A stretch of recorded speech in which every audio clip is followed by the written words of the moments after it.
네,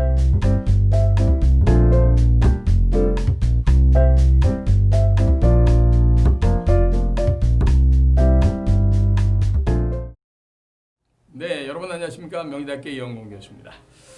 많은 사람들한테 제가 인생의 재무 설계는 끝났는가 이런 얘기를 많이 물어봅니다. 돈 벌고 싶다는 사람이 워낙 많아서요. 제가 오죽하면 교수들하고 부자 학회라는 걸 만들었겠습니까? 거기 뭐 자문위원인지 뭐 이렇게 해가지고 한동안 돌아다니는데요. 여러분 부자 되고 싶은 생각이 많은가 봐요. 그럼 부자에 대한 개념부터 살짝 정리를 해야 될 거 아니겠습니까? 한동안 10억 만들기 열풍이 있었습니다. 10억 있으면 부자입니까? 제가 볼 땐 10억 정도 갖고는 부자 대열에 들어가기 쉽지 않죠. 그래서 부자학회에서 다음과 같이 세 가지 중에 하나면 부자라고 나름대로 정의를 저희 나름대로 또 제가 한번 만든 거를 살짝 말씀드려 볼까요? 서양에서는 밀리어네어 해서 백만장자란 말이 있었는데 이건 이미 진부한 표현이 돼서 백만장자라 해봐야 12억밖에 더 됩니까? 요즘엔 빌리어네어 수십억 달러 이런데 이건 우리하고 너무 괴리감이 있죠. 제가 볼 때는 한국에서는요 자기가 사는 집을 빼고 현찰로 10억 동원할 수 있으면 부자입니다. 어떤 사람이 그래요. 아이고 사는 집은 왜 뺍니까? 깔고 앉아 있는 집은요 죄송하지만 현재 유동자산은 아니죠. 뭐 강남에 웬만한 30평짜리 아파트 다 10억 정도 합니다. 거기 깔고 앉아 있으면서요 재산세 나오면 어이 재산세 이렇게 많이 나왔어? 이렇게 얘기하면 부자 아니다 그 말이죠. 그러니까 유동성 자금이 편안하게 한 10억 이상이 있는 사람이래야 된다. 뭐를 빼고? 사는 집을 빼고. 거기에 들어가지 않으셨어요? 그럼 두 번째가 있습니다. 연봉 2억 이상 되면 부자입니다. 이렇게 제가 이제 이렇게 강의할 때 물어보면 많은 분들이 조용합니다. 들어가는 사람이 거의 없다는 얘기죠. 연봉 2억이면은 50억 정도의 돈을 은행에다 정기이자 집어넣고 받는 이자입니다. 이거 부자라고 해도 되죠? 1번, 2번에 들어가는 사람이 대한민국의 0.1% 정도 됩니다. 뭐 물론 이제 수치에 따라서 다릅니다만 조금 좀 넉넉히 쳐주면은 1% 가까이가 지금 1억 정도 이상을 받으니까 0.1%가 2억 정도 받는 사람이 0.1%의 봉급쟁이 안에 들어가거든요. 그런데 1번, 2번에 들어가지 않았다 그래서 실망하지 마십시오. 3번 있습니다. 뭐냐 그래요. 마음이 부자면 부자입니다. 그랬더니 어떤 사람이 결혼 던지려고 그러더라고요. 마음이 부자는 부자인데 그걸 유지하는 게 엄청나게 힘들죠. 근데 왜 부자 되는 게 그렇게 힘든가?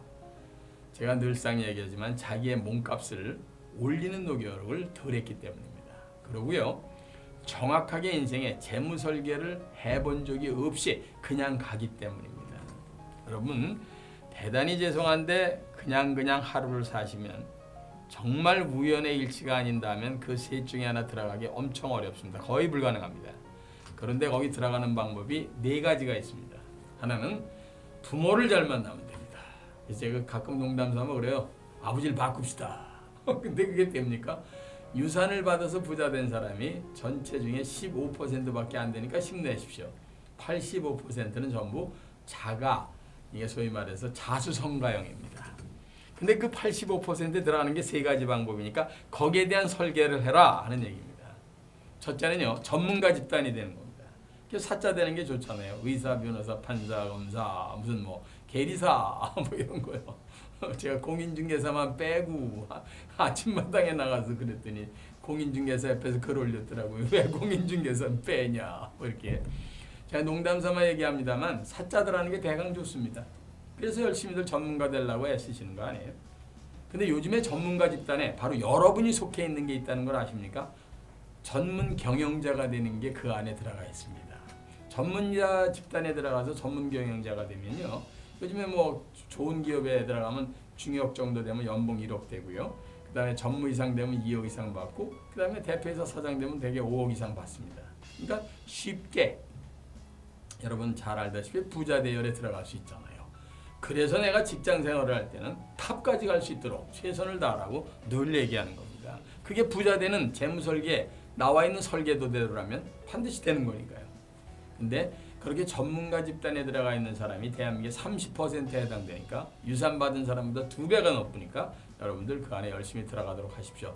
물론 그 안에는 엔터테인 하시는 분, 저희 말해서 뭐 연예인들 들어가 있을 거고요. 그 다음에 박지성 같은 선수도 들어가 있습니다. 다 전문가 집단입니다. 그리고 자수성가의 두 번째 방법이 하나 더 있죠. 그게 바로 자기 사업을 하시는 알짜 부자들입니다. 이분들이 우리나라 전체 부자의 놀랍게도 거의 40% 가까이 된다는 거 아닙니까? 청계천에서 남난 옷 입으신 것 같은 분, 나중에 벤츠 타고 퇴근하시는 분 말이에요. 뭐 강남에 이런 데 가서 뭐 큰 식당 하시는 분들, 이런 분들, 그건 뭐 학벌하고 관계없습니다. 그리고 자기 사업을 잘 하시는 분들이 있어요. 그런 분들이 40%, 그리고 나머지가 놀랍게도 알뜰 재테크형이다. 그게 바로 유산 받은 사람하고 숫자가 비슷한 거 아닙니까? 그래서 우리가 늘 알뜰 재테크를 하기 위한 재무 설계를 하라는 이론적 논리적 배경이 가능한 거다 이 말이에요. 쉽게 말씀드리면 아주 열심히 봉급을 받아서 알뜰하게 나름대로 종잣돈 만들었다가 뭐 전에 강남 개발되기 전에 작은 아파트 13평짜리 샀다가 이게 33평 되고 그 다음에 이거 다시 팔고 옆으로 옮겼다가 이래서 부자 되신 분들 주변에 많이 보잖아요.